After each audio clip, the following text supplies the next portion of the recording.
I hope you guys like my new t-shirt. This is a Bob Dylan t-shirt. It's one of my favorite musicians of all time, and I love each and every one of his songs. I can't say that there's been anyone better musician than Bob Dylan. I know that's an overstatement, but I feel Bob Dylan is the best. I'm just joking. I got this t-shirt because I just thought it was looking great. I have no idea about any of the songs that Bob Dylan has. And you know, one of the worst things that could ever be happening is you see me in public, just don't ask me what's a Bob Dylan song, alright? Like, I hate those people, you know, when you're at the club, you're like, oh, you're wearing a Bob Dylan t-shirt. I'm like, yeah, so like, have you heard a song? No. And why are you wearing it? Because man, just sexy dikh raha tha. He's looking cool. I like it. Don't be a smart ass. Alright, shut the fuck up. Today we're talking about 10 more ways to be more attractive. Let's go.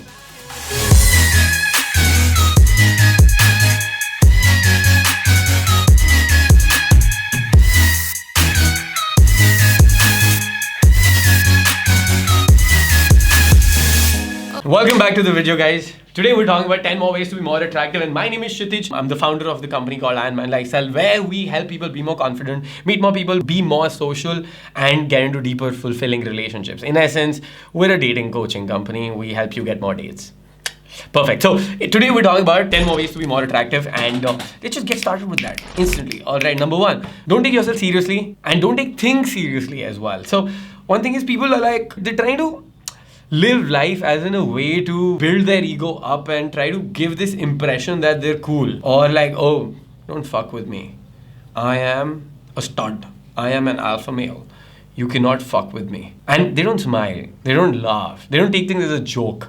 And everything is all about, you're trying to fuck up my value. You're trying to lower my value. You're trying to make me look like a little bitch. Or is this a shit test? And everything just seems to be like a challenge for them. And they can't take jokes. Even when, like, you know, 4 people are sitting and someone cracks a joke on them, you know, they feel bad. But all day they're cracking jokes on other people. Or, you know, you're at the club and someone steps on you. Or someone, you know, pushes you. The person gets angry. You're like, what the fuck? Why would you do this? It's so stupid. It's so stupid because, you know, when you go into a club, these kind of things happen. You know how many times this has happened? People pushing into me, stepping on my feet. Mere joote gande karna. You get new shoes and someone steps on them. That's going to happen in the club. Someone spilling a drink on your shoes and on your dress. It's going to happen all the time. Someone burning you with a cigarette. Those kind of things are going to happen. And when we know those things are going to happen, we know that no one's going to be doing it purposely, because people are out there to have fun. So we can take things lightly. And also, with not taking yourself seriously, is learn how to take a joke and learn how to crack jokes. Don't make everything a way for you to increase your value, or a way for you to be like, I'm the more attractive guy, or a way for you to assert dominance. That's a very low level trait. So recently I was on a call with one other person where, you know, I'm gonna just mention this out here. It was sort of a business call. So I was on a call with this person, and so right now I've got a standing desk, all right? So I'm sitting, and then I've got a standing desk because for my posture and all of that stuff. So that's just better for my health. So I press a button out here and it just goes up, all right? You can see this going up. So I started standing, and naturally the laptop also went up, and we were talking, and that person had seen my video. So he thought, and that's what he said, he's like, oh bro, is this a way for you to assert dominance? And it wasn't. So if you're curious about it, no, it wasn't. When I'm talking to someone, I'm not thinking about asserting dominance. What I'm thinking about is, which is our number 2 part, is creating a win-win situation for them. You're attractive if you're creating win-win situations for people, which means that you're not creating a lose situation for yourself, which is that I am going to be your little bitch so that I can get something from you, which is what people do with celebrities, or the people that want to seek rapport, or the people that they want to be friends with. And attractive girls, they put them in that situation where they're like, yes, I'm gonna buy you a drink, yes, I'll do this, I'll do that, I'll do hundreds of other things till the time I'll be a little bitch. It's a lose and win situation, alright, where she's winning and you're losing. Another thing people do is they create a win-lose situation where I'm gonna win and I'm gonna dominate you, I'm gonna demolish you, and I'm gonna make it competitive. Again, not very attractive. It's not the best way for you to create attraction, because when you're talking to someone and you're making them feel shit about themselves, you're creating a win-lose situation and you're getting them to chase your validation, which might happen. But it's not going to happen with someone who's got good self-esteem. It'll happen with just some low self-esteem people out there that you're talking to. So some women with low self-esteem. And maybe that's what you want, but maybe that's what you don't want. But the main thing out here is you're creating a win-lose situation where they're feeling bad about themselves and in essence feeling bad about talking to you because you're making them feel like that. What we'd want to do out here and what I do out here, and you need to put this out there, is no matter what situation you're in or what conversation you're having or who you're talking to in what scenario, you want to create a win-win situation and you want to create synergy out there, which means I am winning, that's great, but my win is not mutually exclusive to your win. In other words, if I'm winning, it does not mean that you have to lose. Both of us can win because it's abundance out there and you can go up together. So when a business deal is happening, it's not always ki kiska cut raha hai or who's making more money. If you're getting a business deal with someone, both the parties need to be in a win-win situation, and that's when you can be amicably resolving that. Similarly with attraction, it needs to be win-win. The girl needs to feel good with you and you need to feel good with the girl for that to be a match and for that to sustain. Number 3 is offering value and not asking for anything in return. This is true for relationships all across the board, all right? It could be a work relationship, no matter what kind of relationship. When you're talking to someone or when you're approaching someone and you're talking to a girl who's attractive to you and you wanna take that conversation ahead, the goal out there is to be offering value, which means that you wanna not just take from her and be like, oh, please, do you like me? Or just take in the form of just asking questions and asking her personal information. You wanna offer value, which is generally gonna be in the form of fun or some amount of textual tension or humor. Gotta make her have fun, flirt with her and banter and everything. And that's gonna be value for her. Okay, so when I'm going into an interaction, and you can see in one of my videos as well, alright, if you've been following me for a while, where before an approach, I'm going to myself, I'm like, offer value, offer value, I'm gonna offer value, I'm gonna offer value. Offer value, offer value, I'm gonna offer value. Hi, you guys, very shy, kya hua? And why I'm saying that is because I notice myself being very needy in those interactions where I'm wanting too much. I'm like, please, please, please. And I'm like, I gotta correct this is not right. So you go in and you offer value, where you're thinking, what is it that I can offer her? And generally it's fun and an amazing conversation. And without wanting anything in return. And once you can do that, naturally, because you're excellent, people will want to have things to do with you. And that's how you can create also other people and have them chase you. Amazing shit. Number 4, to be more attractive. What you can do is you can start to throw in little challenges. When you challenge a girl, so this is generally in like shit tests and everything. Let's say you're texting or even when you're talking to a girl, you ask her that, all right, I mean, you look cute, but are you smart enough? So that's a challenge out there. And let's say the girl says, yes, I'm smart. Then you can put in another challenge, which could be like, so you say, but I'm going to be the judge of that. Alright, so similarly with like, you're talking to a girl and she somehow mentioned that she's attractive or she's cute. Then you can be like, oh my god, you're so modest right now, okay? Or she hints at that, that you're so lucky to be talking to her. Then one thing I like to do there is, alright, so you think you're attractive? She's like, yes, of course. I'm like, I'll be the judge of that. Let me see. Okay, I'll be the judge of that. And similarly with other things. So there are a number of ways in which you can create those challenges, which is that you don't want everything to just go smooth. You want to create a challenge beach mein, and that's going to be building sexual tension out there. Okay, this can be done with every statement out there and each and everything. Like these challenges are little things which make up your banter and make up your flirt and tease. So one example, let's say, this is one thing which I say all the time is I ask a girl what college she went to, and she's like, I went to this college. And that college happens to be all girls college, right? So my natural statement after that is, how are the boys in that college? All right. And I say it with this smile, how are the boys in that college? And she knows that I'm fucking around with her because there were no boys. And she said, there were no boys. And I'm like, oh shit, really? There were no boys, it'll be so sad for you. Thoda sa padhai kar leti, it'll be so much better for you. Or which is like, you should have studied a little bit more and you might have gotten into a better college. All right. And she's like, dude, that's an amazing college. And if she's from LSR or JMC, those are amazing colleges. But it's just me creating more challenges for just fun and banter's sake. And even though LSR has got a higher cutoff, I'm going to be like, you should have studied a bit more. You could have been in Venki. She's like, I didn't want to be in Venki. I'm like, yeah, please, yeah. And that creates those challenges and that creates that validation loop, and that gets her to chase as well. While at the same time, that does build that sexual tension. So that's one of the most amazing things you can do to create attraction out there and be more attractive. Next, leading. One of the most masculine traits, one of the biggest traits that will create attraction, and this is something you need to have as a man. Men, in essence, are leaders. You've got to lead. Leadership qualities are absolutely essential for you to create that attraction. And so many times I've asked women, like, what is the number one turn off for you? And the girl says, when the man isn't leading. And this has happened so many times. This isn't that you have to lead in everything, but this just means that you're taking the lead. What that is something as simple as, not asking her to pick a place for dinner. Being like, let's go here for dinner. Like coming up with a plan rather than getting her to make a plan. When you're walking, you're holding her hand and you're guiding her through the walk. When you're going through a crowd full of people, you're holding her hand and you're removing people on the side, making sure that she's safe with you. So that's leading. Even when you're talking to a girl, all right, and let's say you approach someone, you're talking, and now you want to lead to an Insta date, okay? And one of the worst things is, hi, do you mind getting coffee with me? That's not leading. That's bitch boy permission seeking behavior, all right? Asking for permission and seeking permission, two very different things. With leading is, let's say you're talking to a girl, then you want to lead. You don't want to say something like, do you mind getting coffee with me? That means you're not sure about yourself. You want to be leading. And the way I would say it is, I would make a statement. rather than be asking like that, okay? I would be like, let's go get coffee. Let's go do this. Let's go do that, okay? If she says no, that's when I could be like, okay, then let's do this. If she says no to that, then I'll be like, all right, what do you want to do, okay? I will come up with the plan first, and then if she says no, then ask her what she wants to do. But the first thing is going to be from my end. I will be making the plan because I'm taking the burden of creating the plan. I'm taking the burden of the interaction, the conversation, everything.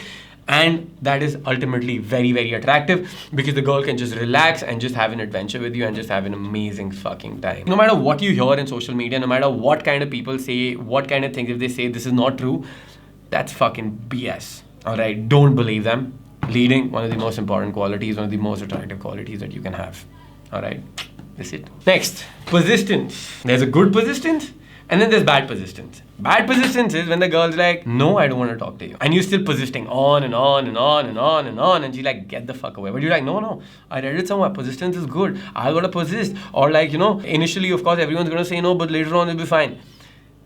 Please stay away from that. What good persistence means is, let's say you're talking to a girl, everything is great, and she says, I have to go somewhere right now. If she said that once, or like you're standing somewhere, you want to persist the interaction. So many times you ask her, what is she doing? She's like, I'm shopping. Okay, and you leave the interaction.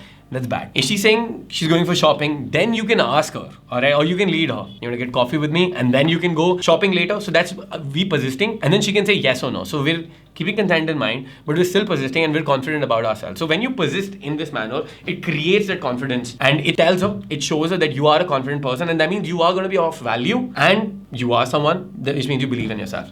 If you're not even going to ask, if you're not even going to persist, basically, that means you're not even sure of yourself. That means you're not going to be good enough to be persisting out there. So when I persist with someone, or when we persist with the, on a sales call or anywhere, when we're persisting, that's coming from a space of offering value and from a space of being like, the other person does not know me right now that much. So it makes sense for me to ask them once or twice. Okay, I'm not going to be pushy. I'll still ask once or twice. I'm not going to, instantly starting may be like, all right, it's fine. The difference is if she says no and it's a stern no, it's done. There's no persistence after that. But if it's like, kind of she's laughing and everything, then I'm going to ask her. Because now, by her body language and everything, she's communicating to me that she's having fun. And maybe she's a bit hesitant, which she's going to be because you're an absolute complete stranger approaching her. So when you persist like that, that shows confidence and that shows her that you're sure about it. Because you're sure about it, she's going to be sure about it, and she's more likely to follow through because you're leading and she's enjoying having fun with you and she doesn't want to leave as well. Another example out here, let's say you get a girl's number and you text her and you plan for a date and something comes up and she's not able to turn up on the day of the date and she texts you, I'm sorry, I can't come. A number of times people get pissed off, they're like, oh, it's a flake, it's not going to work out, she does not want to meet me, she does not like me. Oh no, that's BS, that's bullshit.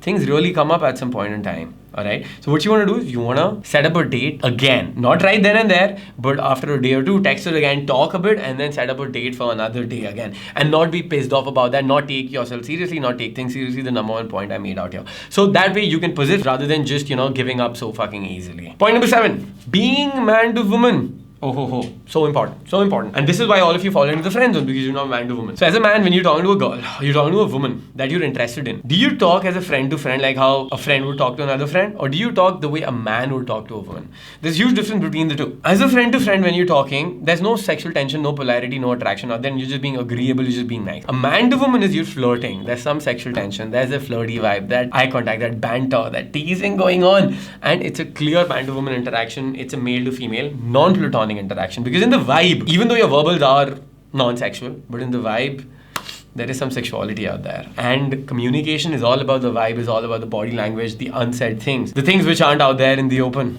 and they can be communicated. Because like, look at me right now, there is something going on out here between you and I. This is not a platonic interaction. You look at me like that, I look at you like that. ये बंदे के दिमाग में कुछ है, वो mischievous smile, वो double meaning सा चल रहा है कुछ यहाँ पे, ठीक है, हवस है, आंखों में हवस है, दरिंदगी कैसे टपक रही है शक्ल से. So that's a man to woman interaction easily. Alright. In this case, it's being a man to camera or a man to man interaction, but you can see. And the normal difference is the way I normally talk. That's just a normal interaction, and that does not bring any value, that does not create any impression, but a man to woman interaction is what will create the sexual tension and attraction for you. Point number 8, focus on the emotions and energy rather than logic. So every interaction that you're having with someone, it needs to be focusing on emotions, and emotional stuff needs to be there, and there needs to be high energy out there rather than logical and low energy stuff. Anytime you'll be having more energy, you're bringing more energy, you're bringing great emotions out there, which could be a variety of emotions. It could be fun, banter, challenging her, pushing her away, flirt to tease, teasing her a bit, fucking around with her. It's got great emotions going on. Humor is going on. A little bit of sarcasm, a little bit of thoda sa borderline, thoda sa mean hona.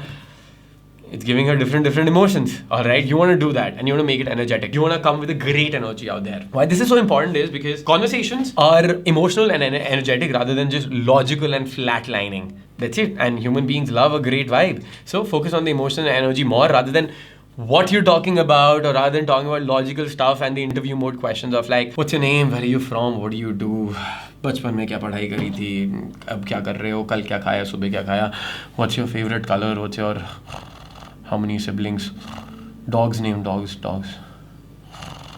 Fuck यार, सो गया क्या मैं? जितनी boring conversation सुन ली मैंने किसी की. Anyway, let's move on to the next part, which is congruence. Another inner game concept, another epic shit. So congruence. At any point when you're talking to someone, you want to put out your best self out there. And let's break this down properly. Ideally, when you're watching my video, you're going to think like, oh, I've got to be like that person. Oh, I got to do that thing. Oh, shit, it says that thing. Oh, he's behaving in that manner. I got to start behaving and doing those things in the same manner. When you do that, you discover it does not work for you, but it's working for me. What's the difference out there? That difference is congruence. What that means is, when I do something, I'm doing that from a space of authenticity because that is who I am. But when you're doing the same thing, you're borrowing it from me. I have put in a lot of effort into develop that personality, and I've been myself for the past 29 years. You haven't. You've just copied it from somewhere. And that scene from Dragon Ball Z, my favorite one with like Vegeta and Black Goku. Oh god, fucking amazing scene, alright. With that scene, what happens is, there's Black Goku, who is Goku's duplicate, and there's Vegeta. And he's more powerful. The Black Goku's more powerful, but Vegeta's energy level goes higher, and he's beating the shit out of that guy. And Black Goku goes like, how is this even possible? How is there such a power gap between us? How are you much more stronger? And then he says, you will never understand this Saiyan body. Okay, because you stole it. You borrowed it, and this isn't you.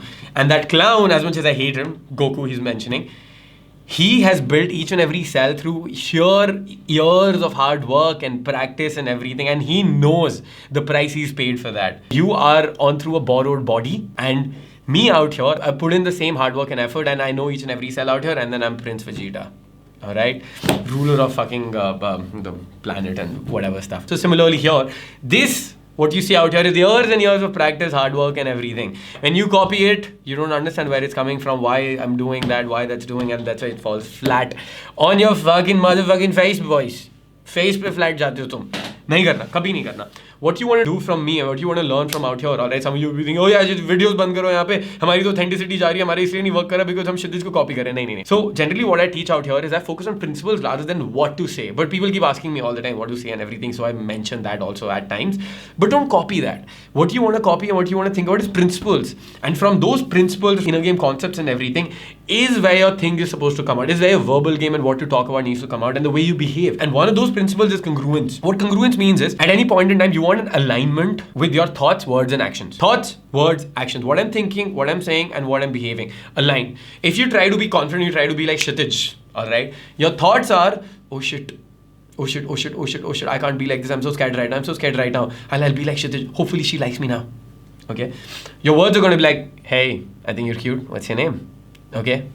But your actions are going to be, hi, I think you're cute. What's your name? So actions show you scared. Your words are saying something else. And your thoughts are again, you're scared and you're trying to copy something else. Do you see the misalignment between the three things? And girls are very good at understanding those things. And that is what makes you look creepy. Because they can't figure out what the fuck is really happening. So the best way for you at any point in time is to be authentic. Authentic to who you are, congruent with yourself, and your thoughts, words, actions aligned. And one old school example for the thoughts, words, actions not being aligned is, so you can call it clarity of intent as well. Like you're not clear with intent inside only, or तुम्हारा congruency clear नहीं है वहाँ पे. Like you're approaching and like you're like, there's a girl, and I'm going to do the approach, I'm going to do the approach. So your thoughts are, fuck, meri phat rahi hai, fuck, meri phat rahi hai. And your words are going to be something, but your action is completely different. So it goes like you're walking to the girl, suddenly you're like, turn to the side and go, nahi, abhi nahi karna, bahut dar gaye hain. I'm so scared right now, alright. So that shows a misalignment in your thoughts, words, and action, and you're not clear, your intentions aren't clear right now, you're not congruent with who you are. Congruence is going to look like, even if you're scared, you decide to be congruent, and then you expand your comfort zone 10%, then your comfort zone becomes 110, and you expand 10% again, expand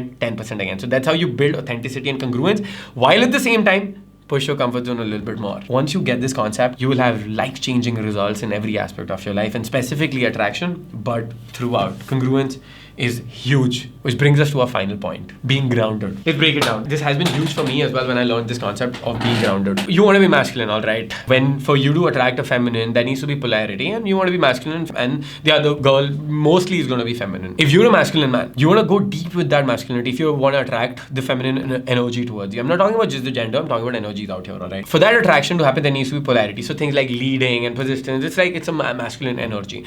Another one of the biggest masculine things out here is being grounded. Being grounded means you're not doing a lot, but you're still holding weight and you're going deeper with yourself. You're in the ground with yourself. You're grounded right now. Once you're grounded, that means you're holding weight, and you're like a oak tree which is like hundreds of years se wo zinda hai, and there are roots going into the ground. So no matter what she throws at you, no matter agar aandhi aa jaye, what fucking happens, you're not easily moving from your space. That means you're sure about who you are. You've got weight, and you're not in a panicky, a jittery mood. You're not like, piche kuch, there's a loud noise behind you. You're like, what happened? And suddenly something goes, some fight breaks. You're like, fight. You're not so reactive to the environment. Being grounded means you're in your own space and you're not reactive to the external substance. So whatever she throws at you goes through you, or just doesn't even touch you and just gets burnt right then and there. So that grounding energy, the nice present energy, that's the grounding energy. And you want to combine that with your charisma and everything else. Huge results. Another way grounding looks is when you're talking to a girl. Are your feet moving all the time? They could be moving naturally, like your body could be moving naturally. Your feet could be moving bahut zyada. Or when she's moving, you're being reactive to that. So a girl takes a step on the side, guy takes a step on the side. She takes a step back, you take a step forward. That's reactive nature. Don't do that. You got to be grounded. One place, one space. Be completely grounded. Have that laser eye focus, that laser masculinity going through, and that will build amazing attraction for you. One thing that I've also created is I've created a grounding meditation. So if you want that, I'm going to add a WhatsApp link out here. You can drop a text to the team. Just click on the link and just drop a text on WhatsApp with the words ground me sensei, and the team will send it over to you. All right, they're also going to talk to you and see if you've got any other problems. So if you want general help around your dating and you've got some doubts about it, some questions, some specific things, we've got a team of coaches who you can text, and they would love to help you out with any specific trainings are there, or if we've got any course, or for your situation what's better recommended. So just drop a text on WhatsApp for the grounding meditation, or just generally if you've got any doubts, would love to help you out as well. With that being said, 10 steps ho gaye hain yahan pe. I hope you loved the video. If you did and you want more, drop us a text on WhatsApp. That's going to be all from my side. This is Kshitij signing off. Spank it, smash it, demolish it. And I'll see you soon. Peace.